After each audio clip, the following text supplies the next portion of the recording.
Donc, je vais aborder aujourd'hui des mots de vocabulaire qui sont les mêmes en français et en anglais. C'est exactement les mêmes, à peu de choses près. Donc, on va dire que dans l'ensemble, ça s'écrit pratiquement de la même manière. La seule chose qui peut être différente, c'est soit la terminaison, mais c'est surtout la grosse différence, c'est dans la prononciation. Donc, si vous avez un mot en français et que vous avez l'équivalent en anglais, généralement, c'est la même chose. Ça veut dire la même chose, mais c'est la prononciation qui change. Je vais bien sûr vous évoquer certains mots, je ne vais pas vous faire toute la liste parce qu'en fait il y en a énormément.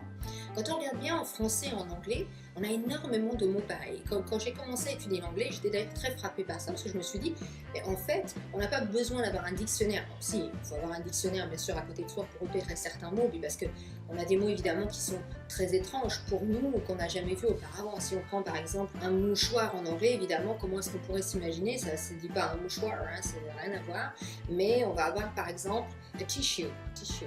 Généralement, c'est ça le mouchoir. Donc, en fait, c'est tissu, si on veut dire l'équivalent. Mais bon, nous, on va dire un mouchoir, ils vont dire un morceau de tissu, quoi. Donc, c'est un petit peu le truc. Après, au niveau des mots, généralement, on en a énormément dans les deux langues. La seule chose, c'est que il faut repérer ceux qui sont proches. Pourquoi? Parce qu'en général, quand on débute en anglais, et même quand on débute pas, moi je vois par exemple, m'arrive d'avoir des conversations et je bloque sur un mot. Je me dis, comment ce mot se dit en anglais? Et j'essaie toujours de trouver un équivalent dans notre langue, parce qu'on a tellement de mots qui sont les mêmes qu'on peut les réutiliser autant de fois qu'on veut. Et moi, c'est ça que je vais vous proposer aujourd'hui. C'est d'aller puiser dans ce répertoire de mots que vous connaissez déjà, puisqu'ils sont dans votre langue. La seule chose que vous devez faire aujourd'hui, c'est acquérir la bonne prononciation dans l'autre langue. N'oubliez pas, l'anglais, bien sûr, à l'oral, n'a rien à voir avec le français, bien que nous ayons les mêmes mots. Alors, après, il y a des exceptions. C'est comme partout, mais on verra après. Donc, dans un premier temps, je vais partager avec vous ces sons en français. Alors, évidemment, je ne vais pas vous apprendre la prononciation des mots en français, vous la connaissez déjà. Mais évidemment, je vais évoquer celle en anglais. Et vous allez voir qu'à peu de choses près, ça va être très rock'n'roll. Alors, la première chose, quand je dis rock'n'roll, ça veut dire facile. La première règle que vous devez retenir, très important, c'est que les terminaisons se prononcent en anglais. Alors, ça paraît comme ça un petit peu... Enfin, vous vous dites oui, alors, et alors? Si vous calquez jusqu'à maintenant la prononciation française quand vous prononcez l'anglais, forcément vous allez vous planter. Parce que regardez, un mot comme par exemple urgent.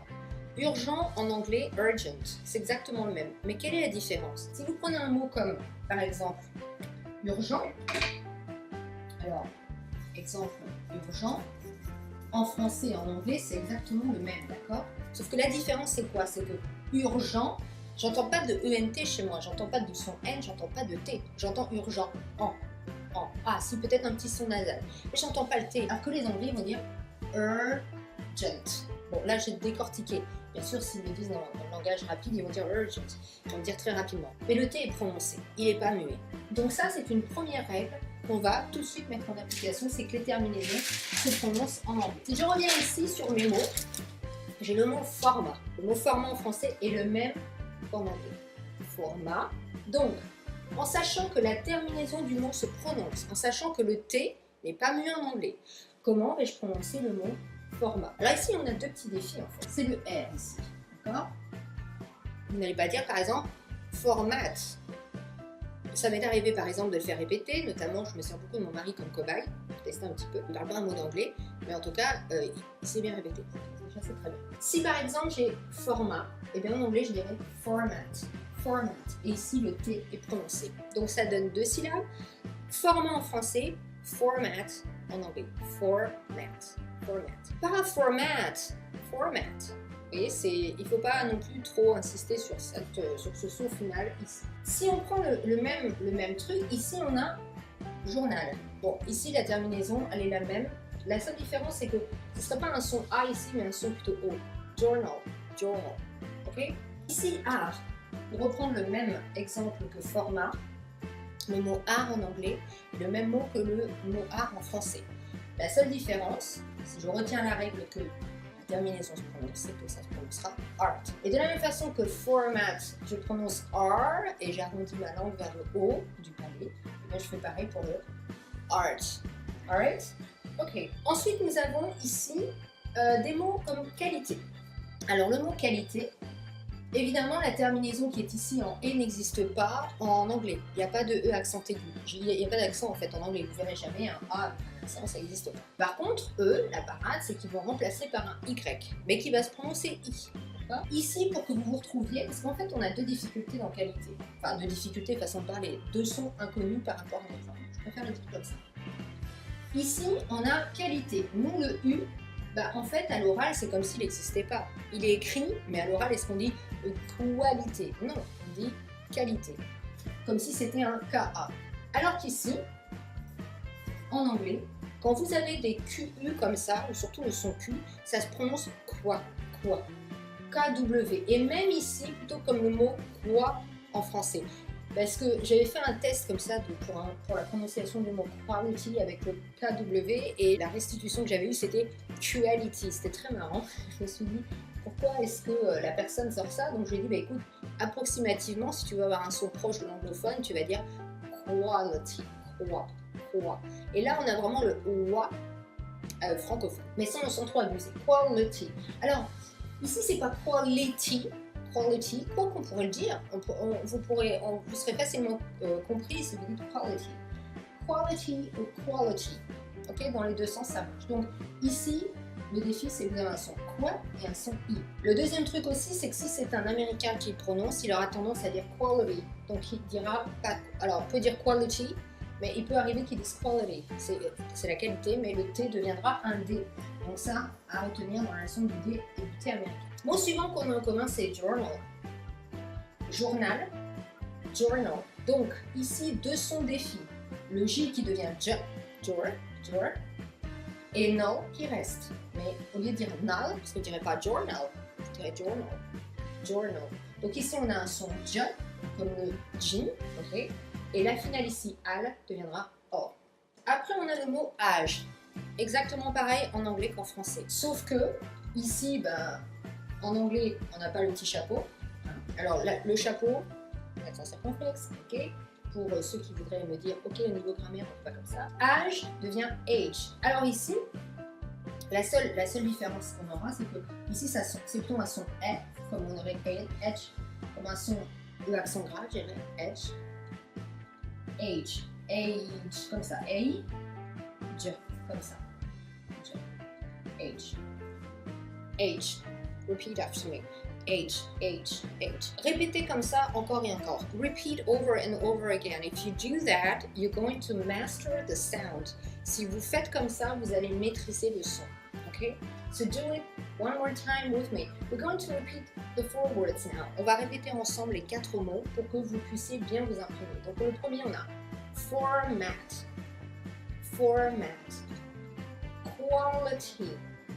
quality, journal, age. Be careful, faites attention. Ne dites pas H, dites age. Pourquoi? What's the difference between age and H? Because si vous dites age, like J sound, c'est l'âge. Si vous dites H, c'est la lettre H en anglais. So be careful. Alright, now we have 4 other words. Maintenant, on a 4 autres mots. We have, donc on a le mot système, qui s'est dit en anglais. Regardez ici. On a exactement la même chose, sauf que, encore une fois, je vous le dis, il n'y a pas d'accent en anglais et le E disparaît. De toute façon, quand on prononce en français système, on ne dit pas système E. Peut-être pour certaines régions, on aurait tendance à faire des extrasyllabes, mais là, en l'occurrence, non. Donc là, on va dire plutôt system. J'ai mis comme ça pour vous faire comprendre que c'est un son et pas un son M. Ou, vous voyez, un son qui serait proche du francophone, c'est quand même system. Regardez. Alright? System. Donc là, le mot de tout à l'heure, art qui devient art. Ensuite, on a le mot question. Alors, j'ai entendu prononcer de différentes manières, même par les anglophones. Certains disent questions et d'autres disent questions. Alors, dans les deux cas, si vous dites questions ou que vous dites questions, vous serez compris, il n'y a pas de problème. La seule chose que je vous demande, c'est de bien dire question, parce que ici, chez nous, regardez, particularité, on retrouve encore, comme dans qualité, question, nous, ça va être un son KES, comme si c'était K-E-S et non pas Q-U, d'accord? Alors que là, en anglais, ça devient un son quoi, comme ici. Quoi comme quality, Mais là, c'est questions. Questions. Alors, quand je l'ai décrypté, j'ai eu un peu du mal. Je vais le remettre ici pour que ça soit plus, que ça soit mieux décortiqué. Parce que l'idée, c'est quand même que vous vérifiez. Je prends le mot questions, qui, comme vous avez pu remarquer, s'écrit pareil en anglais et en français. C'est exactement la même orthographe. Il n'y a pas de différence. D'où le fait qu'on a tendance du coup à calquer la prononciation française, hein, parce qu'on se dit, bah, tout s'écrit pareil, donc ça se prononce pareil. Not. Alors, ici, on retrouve un son que, mais ce sera un son quoi, like that, quoi. Et pas que, puisque ici le U en anglais n'est pas muet. Ici, donc on aura questions,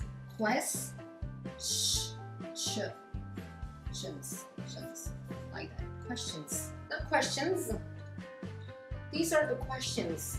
Oh yeah, questions. It's a Z sound. Questions.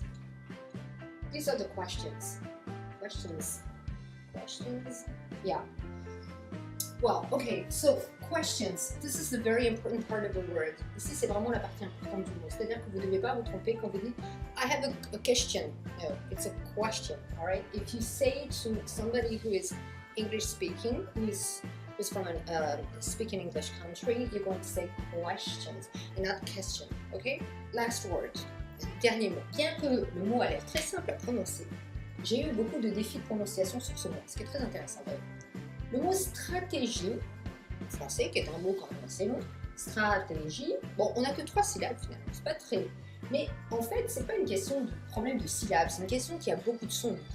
Il y a beaucoup de sons, et quand vous avez déjà un son stra, chez nous c'est plutôt facile. Mais là, nous, il faut qu'on mette un R anglophone. Et là, on va faire stra. Et j'ai ma langue qui va vers le haut de mon palais. Strategies.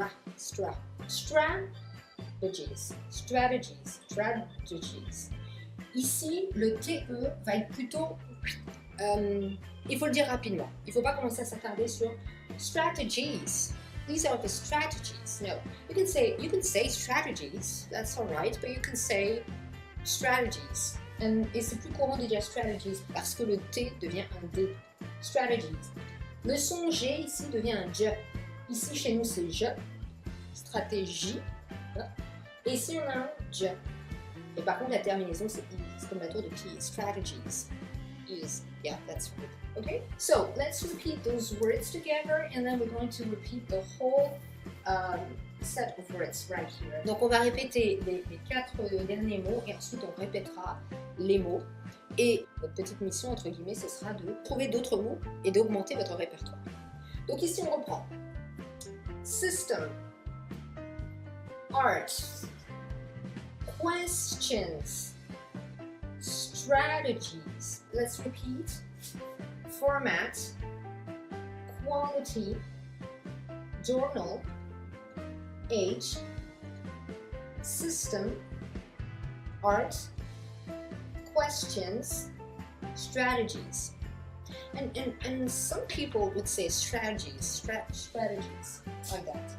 Alors, je voudrais aussi que vous notiez une autre petite particularité. Retenir que le QU en début de mot, d'accord, en début de mot, se prononce quoi? Donc, exemple, quality, d'accord? Donc, je vais mettre la transcription à côté, ça donnera comme ça. Quality, alright? Quality. Et non pas quality, but quality. Alright, so c'est tout pour aujourd'hui. Je pense que vous avez déjà bien compris un petit peu le système. Ce que je vous invite à faire maintenant, c'est d'augmenter votre répertoire de mots. On verra bien sûr d'autres mots décortiqués comme ça, les petits mots du tiens, ben, on avait ça en anglais et en français, c'était un peu la même chose. Et comme ça, vous ne pourrez plus dire que vous n'avez pas de mot de vocabulaire. La seule chose qu'il faut que vous fassiez, c'est que vous appreniez à les prononcer correctement. Alors, si vous avez du mal, si vous ne savez pas comment les prononcer, parce que parfois c'est bien de deviner, puis parfois, du coup, on est à côté de la plaque. Ne les devinez pas, essayez de les reconnaître et surtout, peut-être éventuellement, servez-vous, vous allez sur internet, hein, vous tapez sur Google et puis vous aurez une transcription. S'il vous plaît, entraînez-vous à les répéter. Over and over again, you can repeat them. Train yourself. Practice, practice, practice. Repetition is the mother of skill. Okay, so let's do it. Donc, répétez, répétez encore. La répétition, c'est vraiment, voilà, c'est la clé pour être compétent, et surtout pour maîtriser. Il n'y a pas de secret. Je veux dire, si aujourd'hui je prononce comme je le fais, c'est parce que je l'ai fait encore et encore et encore, de la même façon que vous avez fait la même chose pour votre langue maternelle. Okay? Donc, si vous avez des questions par rapport à cette leçon, n'hésitez pas à me les poser dans la zone commentaire. Je serai ravie d'y répondre. En attendant, répétez, pratiquez et surtout, aimez l'anglais. Hey, did you like that course? Vous avez aimé ce petit cours? Alors merci de partager et de mettre un petit pouce bleu et surtout faites passer à tous ceux qui auraient besoin d'améliorer leur prononciation en anglais. Have a super nice day, take care and bye for now.